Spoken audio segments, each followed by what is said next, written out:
안녕하세요.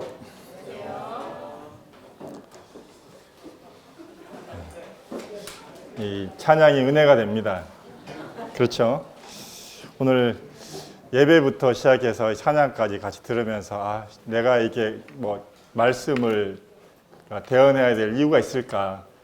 주님이 이미 다 이렇게 말씀하셨는데 그런 생각이 들었습니다. 예배 전체적으로 하나님께서 제가 한 번도 이렇게 오늘 어떤 말씀을 전하겠습니다고 어나운스를 한 적이 없는데 예배를 드리면서 동일한 성령님이 어제 가정교회 때 같이 동백가정교회랑 연합으로 모이면서 교제할 때도 그렇고 또 이렇게 예배 때도 그렇고 형제님들의 감사와 또 찬양 선택을 통해서 그냥 내가 그냥 구슬만 깨면 되겠구나. 이미 주님께서 다 이렇게 펼쳐 놓으셨기 때문에 그렇게 하면 되겠다라는 생각이 들었습니다.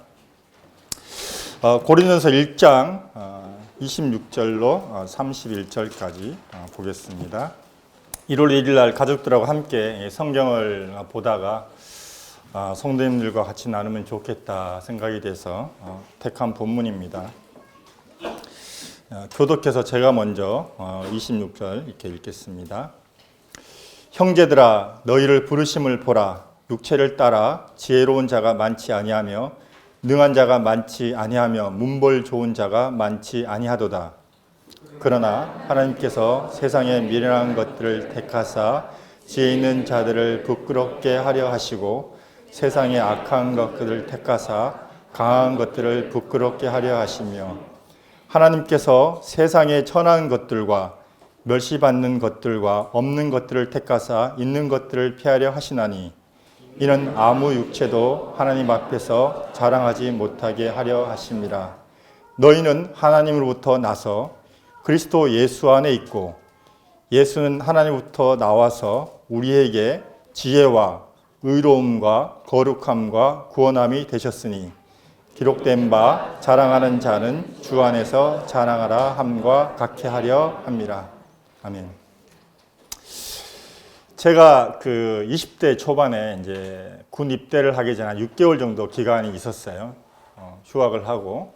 그래서 기다리는데 참 무료해서 저희 집에서 한 100m만 걸어 나가면 바다였기 때문에 무료할 때 대나무 낚싯대를 하나 메고 나가서 바다에 가서 이렇게 낚싯대를 들이우고 이 놀래기를 잡습니다. 이게 바위 틈 사이에 한 손바닥만한 놀래기들이 있어요. 그래서 한번 나가면 한 4마리, 5마리 이렇게 잡습니다. 그래서 그날따라 심심해서 한번 고기 잡으러 한번 가볼까 하고 이제 제가 오랫동안 거기서 살았기 때문에 거기서 자라고 태어나서 꼭 자랐기 때문에 어느 곳에 가면은 고기가 잘 잡힌다는 걸 알고 있습니다. 그래서 기본적으로 넣으면 4-5마리는 나와. 그런 지역들이 있습니다. 그래서 그날따라 올해는 좀 깊은 쪽에 가서 좀 후미진 곳에 가서 던지면 분명히 여기는 사람들이 잘 오지 않는 곳이기 때문에 잡을 것이다 생각을 하고 낚싯대를 들여왔는데 웬걸 그날따라 한 마리도 안 잡히는 거예요. 이상하다. 한 마리도 안 잡히지. 그래서 1시간여를 여기 넣었다 저기 넣었다가 이럴 리가 없는데 그러면서 넣다가 이제 포기를 했어요. 오늘은 여기 다 이렇게 큰 물고기 와서 다 얘들이 도망갔나? 그러면서 오다가 그래도 한번 혹시나 해서 평상시에 안 잡히는 곳인데 여기에도 한번 올까 하고 이제 작은 바위로 이렇게 내려왔어요. 근데 생각지도 않게 문어가 머리가 이만한 게 물가에 이렇게 나와 있는 거예요. 제가 순간 당황했어요. 이런 적이 없었고 20살 될 때까지 이런 적이 없었거든요. 이거 어떻게 하지? 맨손으로 문어 잡아보신 적 있으세요? 처음이었어요, 제가. 이거 어떻게 하지? 물가로 얘가 게를 잡아먹으러 이렇게 따뜻하고 이러니까 게를 잡아먹으러 나온 거예요. 그래서 이거 어떻게 하지? 그러다가 대나무 그 낚싯대를 가지고 이 머리를 꽉 눌렀어요. 그랬더니 문어가 쭉 내려가더라고요. 그래서 어떻게 해요? 이거 잡아야 되니까 조금 지나면 이게 물속에 들어갈 것 같으니까 모르겠어. 일단 손으로 잡았어요. 머리를 잡았어요. 어떻게 됐을까요? 문어가 온 팔을 휘감고 문어 다리가 한 이만했었거든요. 굉장히 컸어요. 그래서 하여튼 이게 문어하고 이렇게 사투를 해서 잡았어요. 막 빨판이 막 제 손을 막 이렇게 감는데 이게 어떻게 할지 몰라가지고 이거를 그래서 막 휘저가지고 이제 문어가 축 늘을 때가 해서 잡았어요. 제가 이 문어를 잡고 또 놀래기를 잡았을까 안 잡았을까요? 아닙니다. 놀래기 100마리하고도 문어 한 마리하고 안 바꿔요. 문어 머리가 이만하고 다리가 이렇게 굵기 때문에 문어 한 마리 잡은 걸로 그날 목적을 달성하고 이거 제 생에 이런 걸 잡을 리가 없잖아요. 이거는 있을 수가 없는 물고기 이 문어였거든요. 그래서 이 문어를 잡아가지고 집에 오는데 내가 놀래기를 잡으러 갔었나 이런 생각 하지도 않았어요. 그냥 의기양양 와 이런 문어를 내가 잡다니 이러면서 왔어요. 우리가 뭔가 작은 것을 쫓아가다가 정말 생각지도 않은 이 정말 가치 있는 것들을 만나면 내가 무엇을 추구했나? 이런 거 잊어버리고 정말 큰 것, 정말 이게 놀랍구나. 이거를 이제 우리가 보게 되는 거죠. 오늘 이 본문에 있는 말씀이 그와 같습니다. 정말 이 더 큰 가치를 발견하면 과거에 내가 추구했던 거 이게 별로 문제가 되지 않는 거예요. 왜 내가 그걸 다시 추구해야 되지?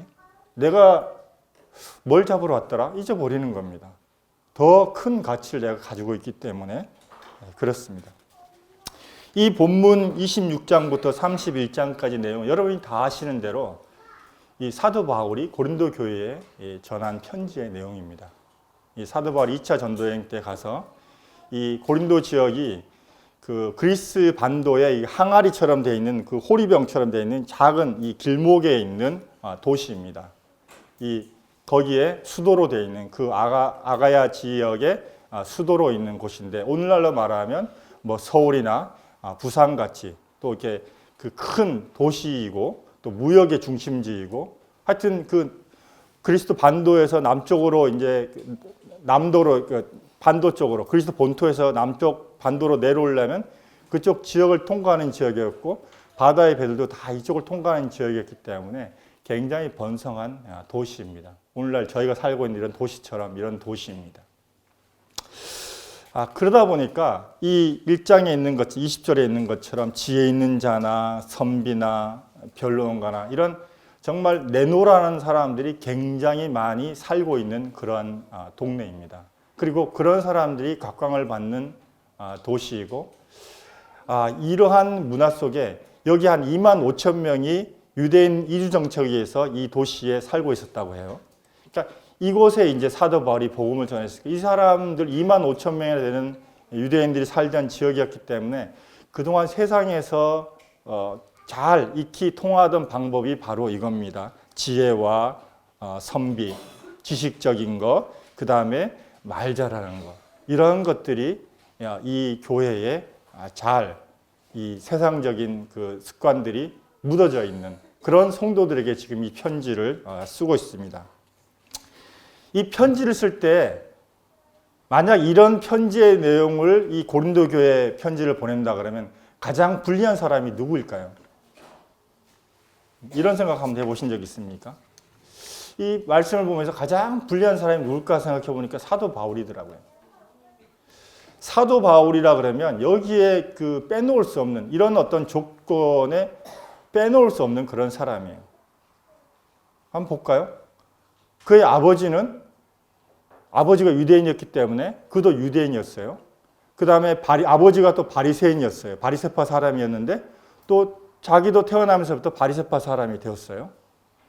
그리고 또 이 가말리엘 문화에서 교육을 받은 사람이에요. 학벌로 따지면 요즘으로 말하면 이게 제가 좀 이렇게 말씀드려 죄송한데 스카이 나오고 미국 아이비리그 갔다가 돌아온 MBA 하고 돌아온 이런 아주 인재예요. 그 다음에 또 이분의 어떤 정치적인 세력으로 말할 것 같으면 사내들인 공예에 속해 있는 70명의 공예에 속해 있는 그런 커리어를 가지고 있는 분이에요. 이 사내들인 공예는 대제사장들과 또 정치가들과 군사 요직에 있는 사람들과 이 율법을 담당하는 사람들이 이 합쳐져서 만들어진 구성체인데 이분들이 실질적으로 왕 밑에서 나라를 통치하는 그런 통치 기관으로서의 역할을, 정치, 군사, 종교의 역할을 담당하던 그러한 위치에 있던 사람이었어요. 이런 커리어를 가지고 있는 사도 바울이 고린도 교회에다가 이런 편지 쓸 때 가장 걸리는 사람이 바로 자신이었어요. 그러니까 만약에 이런 그 전체적인 문화가 있을 때, 그 어떤 분위기가 팽배할 때 사도 바울이 이런 커리어를 들어서 내가 이런 사람이야 라고 했으면 다 그 앞에서 제압당할 만한 그런 사람, 그런 분위기에 있을 만한 그런 커리어를 가지고 있는 사람인데, 사도 바울이 이것에 대해서 지금 말하고 있습니다. 여기 그 26절로 본문을 한번 돌아가 보겠습니다. 26절에 보면 형제들아 너희의 부르심을 보라. 26절 이렇게 되어 있는데, 그럼 어디로 부르셨냐? 너희를 부르셨다 그러는데 어디로 부르셨냐? 1장 2절에 보면 고린도에 있는 하나님의 교회 곧 그리스도 예수 안에서 거룩하여지고 성도라 부르심을 받은 자들과, 이렇게 되어 있습니다. 그러니까 그리스도 예수 안으로 부른 사람들이 형제들이라고 이렇게 말씀하고 있는 것입니다.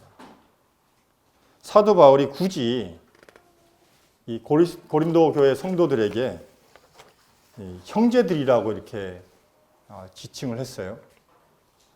뭔가 본인이 사도이고 그들과 구별된 어떤 지위를 갖고 싶었다 그러면 이런 표현을 안 썼을 거예요. 근데 여기 보면 형제들아, 그리고 여기에도 보면 그리스도 예수 안에서 거룩하여지고 성도라 부르심을 받은 자들아, 이렇게 있습니다. 처음에 사용되는 이 호칭은 성도들에게, 그리스도 안으로 부른 사람들에게 형제들아 이렇게 표현하고 있고, 성도들이라고 이렇게 말씀을 하고 있습니다. 1장 20절 한번 보겠습니다. 1장 20절에 보면 지혜 있는 자가 어디 있느냐, 선비가 어디 있느냐, 이 세대의 변론자가 어디 있느냐, 하나님께서 이 세상에 지혜를 미련하게 하신 것이 아니냐. 이 당시에 요즘도 이렇게 그 말씀을 전하는데 수사학으로 뭐 전해라 그러면서 이렇게 연설이나 이런 것들이 많이 가미돼서 기독교계에 들어와 있는데, 이 당시에도 이 사람들을 설득하는데 이 지식과 또 이 변론 기술이 굉장히 발달이 돼 있었습니다. 철학자들이 다 이런 변론들을 통해서 사람들을 설득하고 자기네 지식들을 사람들에게 전달하는 그런 역할을 했습니다. 근데 26절에 보니까 지혜로운 사람이 많지 않냐고, 권력 있는 자가 많지 않냐고, 가문이 훌륭한 사람이 많지 않다. 사도 바울이 고린도 교회의 성도들에게 편지할 때 이런 객관적인 평가를 하고 있습니다. 우리 대부분이 그렇지가 않다. 사도 바울이 이들을 주눅들게 하기 위해서 이런 객관적인 평가를 내렸을까요? 27절에 보니까 세상 사람들이 보기에 교회에 모인 사람들은 다 미련하고 약하다. 이렇게 또 객관적인 평가를 내리고 있습니다. 정말 편지의 수신자들에게 뭔가 주눅들게 하기 위해서 이 사람들에게 이렇게 객관적인 평가를 하고 있을까요?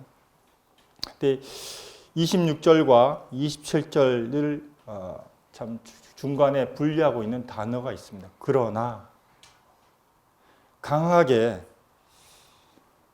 하나님께서 특별한 이유가 있으시기 때문에 여러분 같은 사람들을 교회로 부르셨습니다. 이렇게 말씀하고 있는 것입니다.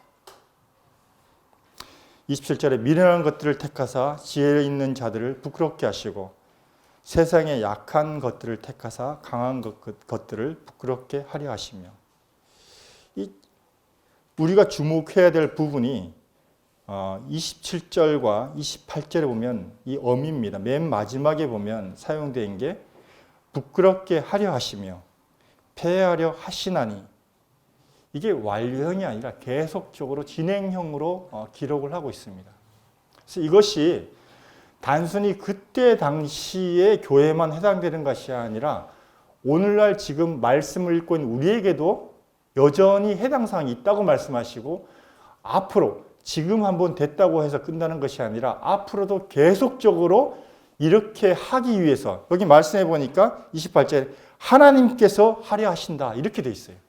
이 주체가 하나님께서 교회를, 앞으로의 교회라는 역사가 예수님께서 다시 이 땅에 오시기 전까지, 우리가 휴거되기 전까지 계속적으로 이런 관점으로 교회를 이끌어 가신다라고 이렇게 말씀을 하면서 하려 하신다 이렇게 기록이 되어 있습니다. 이 목적이 뭐냐면, 이 참 말씀을 읽으면서 기분이 좀 안 좋은 게, 뭐 물론 이게 표현상이 그렇겠지만, 이 27절에 보면 세상에 미련한 것들을 택하사 지혜 있는 자들을 부르라. 미련한 사람은 것들이라고 되어 있더라고요. 지혜로운 사람은 지혜로운 자 이렇게 되는데, 이 표현도 이렇게 썼을까? 성경을 읽으면서 마음이 욱했습니다. 우리가 그렇더라고요. 미련한 것들이더라고요. 약한 것들이고. 참 이런 것들을 인정하기가 참 쉽지가 않습니다. 근데 성경에서 객관적인 표현이기 때문에 제가 반론을 제기할 수 없습니다. 맞죠? 네. 네. 여기 보시면 이 목적이 있습니다. 이렇게 미련한 것들, 약한 것들을 이렇게 택하신 목적이 29절에 보니까 아무 육체도 하나님 앞에서 자랑하지 못하게 하려 하심이라. 오늘 이렇게 어떤 형제님이 이제 창세기 9장 말씀을 이렇게 노아가 이렇게 포도주를 마시고 이렇게 취한 장면이 나오는데, 이 함이 그랬죠. 아버지의 모습을 보고 이렇게 밭에 가서 이렇게 발설을 했죠. 함 10장, 창세기 10장, 11장을 보면 함의 후손이 이제 이 쭉쭉 나오다 구스가 나옵니다. 구스 위에 또 구스 밑에 니무롯이라는 이 장수가 나옵니다. 아주 이 걸출한, 육체적으로 아주 뛰어난 훌륭한 장수였기 때문에 사람들이 이 노아의 방주에서 나오는, 하나님이 첫 번째로 노아에게 하신 말씀이 생육하고 번성해서 땅에 충만하라, 땅에 골고루 퍼지라 이렇게 말씀을 하셨어요. 아담에게 하신 말씀과 똑같은 말씀을 하셨어요. 근데 사람들이 이 니무롯을 보자마자 신랄 평지에다가 뭘 했냐면, 우리가 흩어짐을 면하자, 니무롯을 중심으로 해 우리가 바벨탑을 쌓자. 하나님을 떠난 사람들의 특징이 뭐냐면 사람을 중심으로 해가지고 흩어짐을 면하고자 하는 그런 방법을 계속적으로 쓰는 거예요. 이게 어디까지 이어지냐면 요한계시록까지 이어집니다. 그리고 하나님께서 이 이스라엘 역대하를 보면은 이스라엘이 역사적으로 멸망하는 그때 북이스라엘과 남유다가 붙잡혀가는 곳이 어디냐면 아수르와 바벨론이에요. 거기 다 어디냐면 이 니므롯, 바벨탑을 쌓았던 그곳입니다. 그곳에 있는 나라들이 이 쳐들어와서, 아주 먼 거리예요. 하란을 거쳐서 이렇게 오는 먼 거리인데 쳐들어와서 이 사람들 다 노예로 붙잡아 갑니다. 그러니까 이스라엘과 남유다의 백성, 유대인들이 하나님을 안 섬긴 게 아니에요. 하나님도 섬겼어요. 하나님도 섬기고 우상도 섬겼어요. 이게 하나님도 섬겼다는 얘기가 뭐냐면 바로 육체를 쫓아갔다는 거예요. 육체에 뛰어난 것들, 육체에 자랑할 만한 것들을 쫓아갔어요. 그랬더니 하나님께서 어떻게 하셨냐면 정말로 육체를 자랑하고 하나님 없이도 살 수 있는 그 바벨론 지역에 있는 사람들 보내가지고, 정말 너희들이 그걸 추구하냐? 그러면 육체를 따라 사는 사람들의 종이 한번 돼봐라. 그래서 70년간을 그들의 노예가 되게 하십니다. 또 계시록에 보면 14장부터 18장까지 나오는 말씀을 보면 이 음녀 바벨론이 나옵니다. 이 바벨론 성이 하는 일이 뭐냐면 모든 나라를 음행을 하게 하고 포도주에 취하게 해서 하나님 앞에서 범죄하게 합니다. 심판을 받게 해요. 그러니까 이 바벨론을 쫓아가려고 하는 마음, 육체를 신뢰하려고 하는 것은 계속 사람들 마음속에 계속적으로 있는 거예요.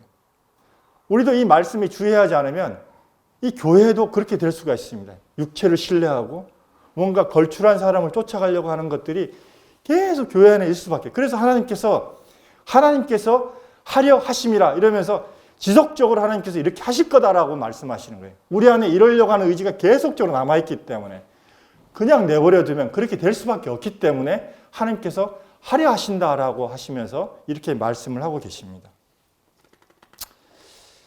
사도 바울이 왜 예수 그리스도와 그분이 십자가에 못 박힌 것 외에는 다 배설물로 여긴다고 말했을까요? 이걸 알았기 때문입니다. 고린도서 2장 보면은 1장 24절에 보면 이런 말씀이 있습니다. 오직 부르심을 받은 자에게는 유대인이나 헬라인이나 그리스도는 하나님의 능력이요 하나님의 지혜니라. 이 비밀을 알았어요. 하나님이 능력이고 하나님이 지혜다. 내가 베냐민의 지파에 가말리엘 문화에서 공부한 거, 사내들인 공예 70인 중에 한 사람이었던 거, 이거는 정말 세 발의 피다. 내가 이런 걸 가지고 그리스도의 십자가하고 견줄 수가 있어?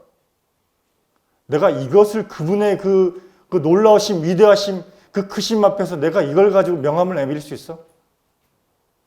난 이걸로 어떻게 할 수가 없어.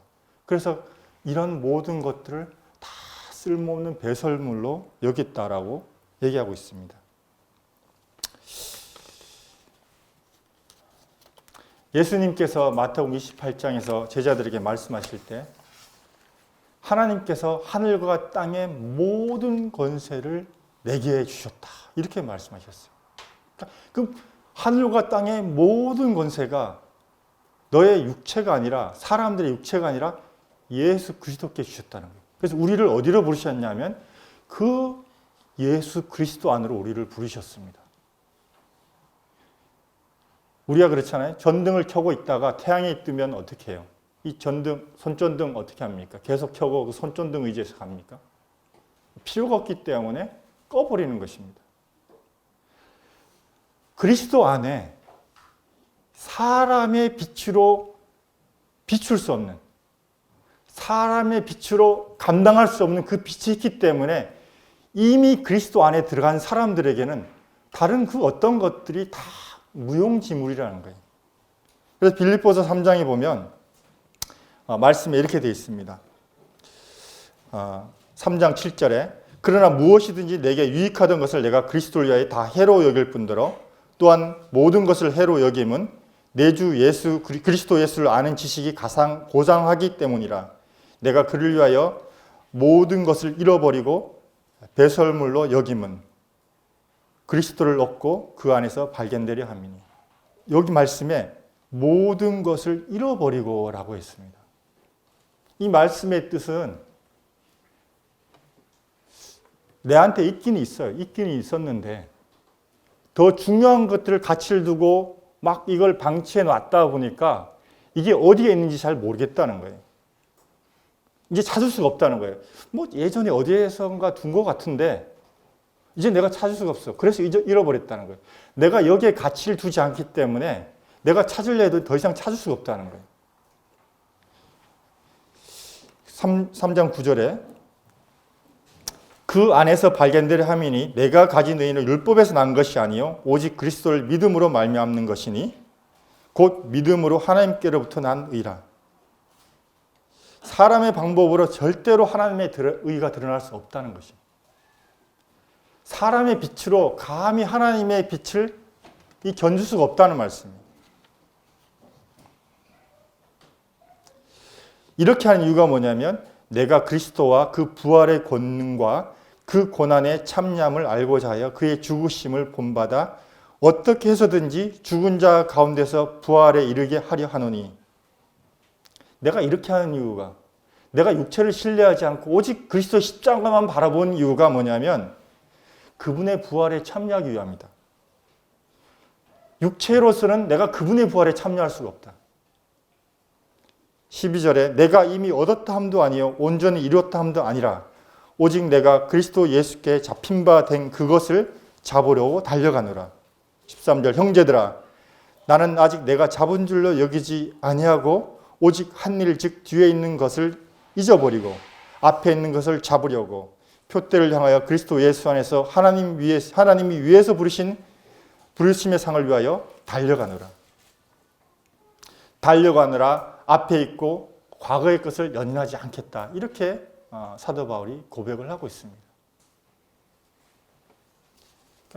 그가 과거에 아무리 그러한 커리어를 가지고 있다 할지라도 그거에 연연하지 않겠다는 거예요. 달려가겠다는 거예요.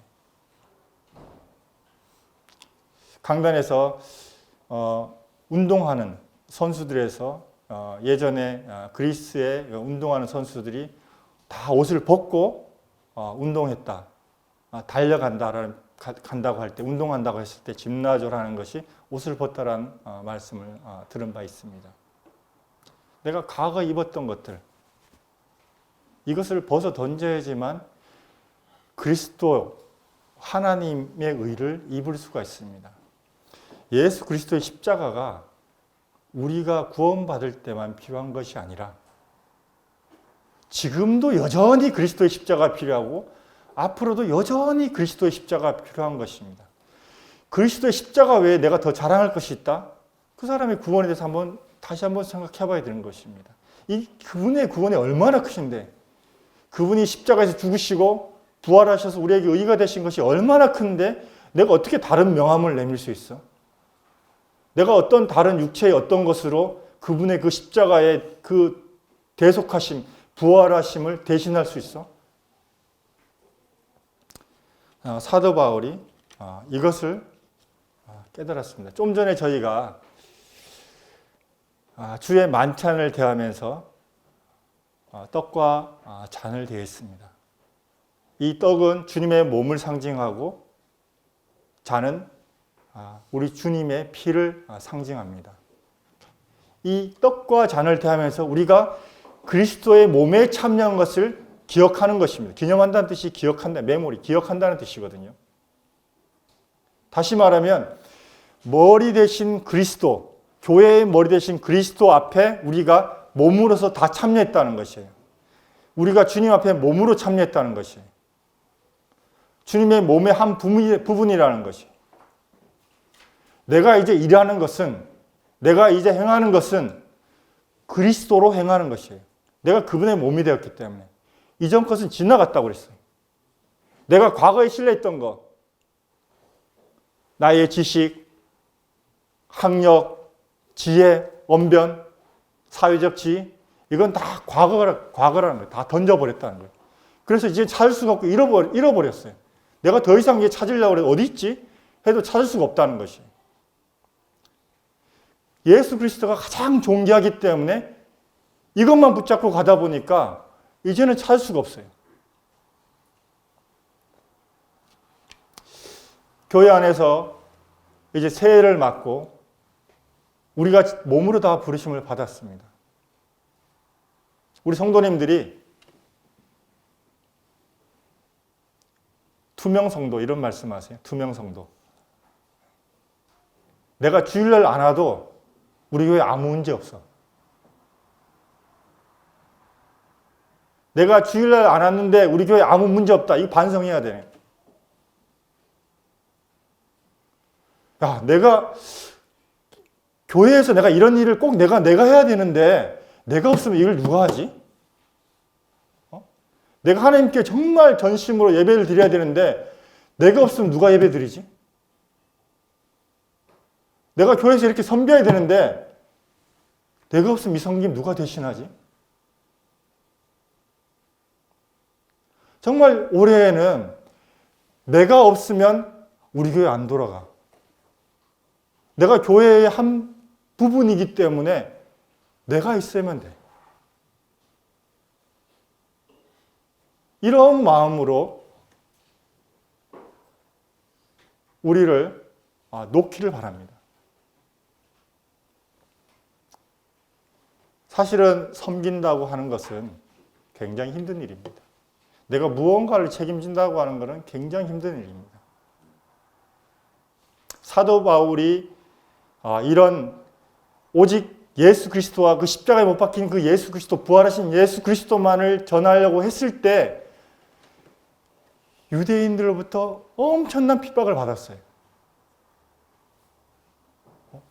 오죽했으면 나사렛 이단이라고 그 개수라고 하는 그런 지칭까지 받아가면서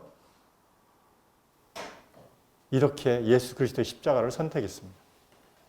우리 가정교회에서 책임을 진다는 것, 내가 어떤 성도를 섬기고 돌본다고 하는 것, 예수 그리스도로 하십시오. 왜냐? 우리가 그리스도 안으로 부르심을 받았기 때문에 그렇습니다.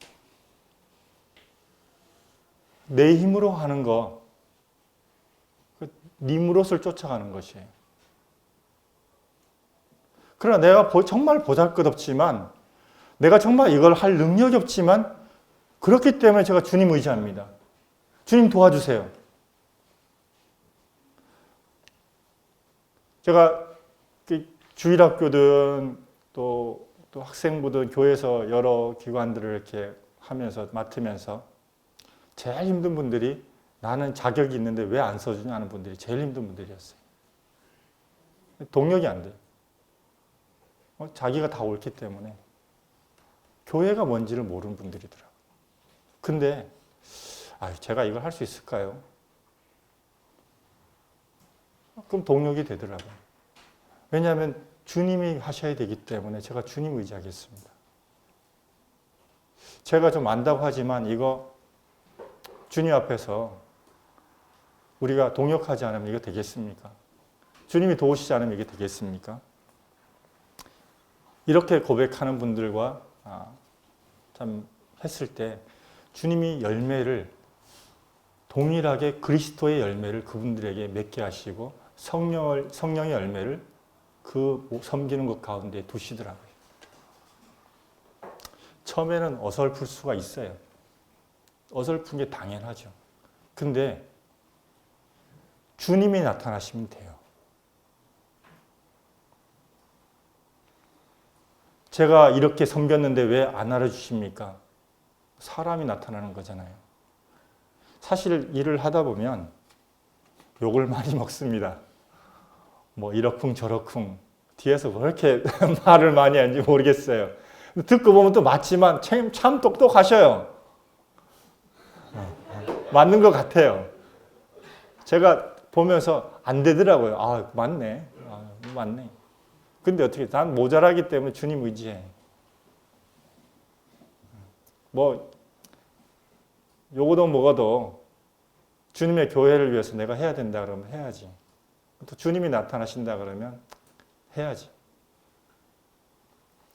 우리가 몸으로 가야 된다는 거. 제가 이제 아이를 키우면서도 무슨 자격이 있어서 아이를 키운 게 아니잖아요. 결혼해서 자매 만나서 마음에 들어서 참 가정을 이루어야 되겠다 해서 이루고 나서 보니까 어찌하다가 애가 생겼는데 이거 애를 어떻게 키워야 되는지 잘 모르겠어요. 그래서 자충우돌하면서 여기까지 왔잖아요. 그러니까 애들이 크는 것하고 같이 부모도 같이 크더라고요. 배워가면서 크더라고요. 내가 아동학 그 박사학위를 받아가지고 애를 키운 게 아닌데 못지않게 아이를 키우면서 실전 경험을 하면서 그걸 배워가게 되더라고요. 하나님의 몸된 교회는 이렇게 육체를 신뢰하지 않고 그리스도의 십자가를 바라보고 의지하는 사람들을 통해서 그분이 일을 해 가시잖아요. 이 육체 들여다보면 별반 다를 거 있습니까? 근데 주님이 이렇게 연약한 자들, 지혜 없는 자들, 사람들이 보기에 미련해 보이는 것들을 통해서 그리스도가 나타나게 하셨어요. 우리가 예수 그리스도, 이 성경의 말씀을 쫓아가지 않고 사람의 지혜를 쫓아가면 결국에 이르는 정점이 뭐냐면 결국 이 계시록에 나온 바벨론, 음녀, 여기에 취할 수밖에 없어요. 사람을 신뢰하고 그 걸출한 사람을 쫓아가는 여기에 취할 수밖에 없습니다. 결국은 심판받는 대상이 될 수밖에 없어요.